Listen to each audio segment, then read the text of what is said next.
बता दें 1000 करोड़ रुपए आमदनी वाली योजना को लेकर डेडलाइन। जेडी की सीका रोड स्थित नींदड़ योजना को लेकर तय की डेडलाइन। यूडीएच मंत्री झाबर सिंह खर्रा ने अगले महीने की डेडलाइन यहां पर तय की है। यूडीएच मंत्री झाबर सिंह खर्रा ने बताया कि अगले महीने तक शुरू होंगे और योजना को मूर्त रूप देने के लिए गंभीर प्रयास यहां पर किए जाएंगे। 14 साल से लंबित इस योजना के मुद्दों का समाधान किया जाएगा। भूमि समर्पित करने वाले खातेदार किसानों को राहत यहां पर दी जाएगी। अन्य खातेदारों से वार्ता कर उनके मुद्दों को भी सुलझाया जाएगा। इस बारे में जेडी आयुक्त आनंदी को निर्देश यहां पर दे दी गए। तो वहीं सीकर रोड पर करीब 327 हेक्टेयर भूमि पर योजना प्रस्तावित है।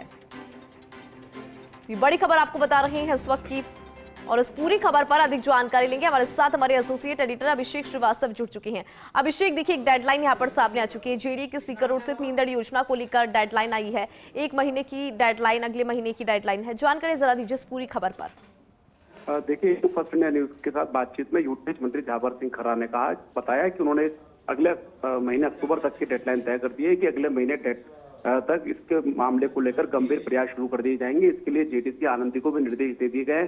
सबसे पहली प्रायोरिटी सरकार की उन खातेदार या किसान रहेंगे जिन्होंने अपनी जमीन समर्पित कर दी है। उसके बाद उन लोगों से बातचीत की जाएगी जिन्होंने अब तक जमीन समर्पित नहीं की है, और जो उसके अन्य मुद्दे हैं उनको सुलझाया जाएगा। देखिए, जो पूरा मामला है ये करीब 14 साल पुरानी योजना है।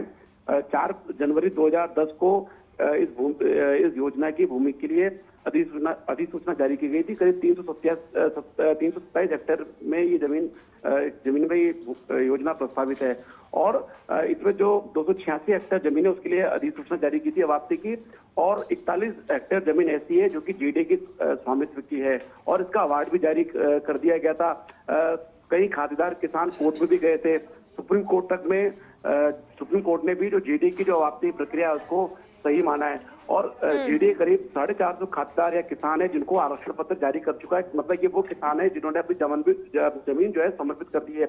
इसके अलावा करीब 150 खातेदार ऐसे हैं जिन्होंने वर्ष 2020 में जमीन समर्पित की थी, लेकिन वो आज तक 4 साल से अधिक समय बीतने के बावजूद आज तक आरक्षण पत्र का इंतजार कर रहे हैं। इनको आरक्षण पत्र नहीं दिया गया है। इसके अलावा जेडी ने करीब 90 खातेदार ऐसे हैं जिनको भूखंड भी आवंटित किए, क्योंकि इन खातेदारों को ये कहना था कि हमारे पास अब रहने के लिए जमीन नहीं बची है, तो उनको रहने के लिए मकान बनाने की दृष्टि से भूखंड आवंटित किए थे। लेकिन अभी तक किसी भी खातेदार को जो 25% पूरा मुआवजा होता है, चाहे वो उसमें 20% आवासीय और 5% व्यवसायिक जो मुआवजा दिया जाता है, वो पूरा मुआवजा अब तक किसी भी खातेदार को नहीं दिया गया है। और यही कारण है कि जो खातेदार अपनी जमीन समर्पित कर चुके हैं उन्हें पूरा मुआवजा नहीं मिला है। इनमें से 150 खातेदार ऐसे हैं जिनको आरक्षण पत्र तक जारी नहीं हुआ है।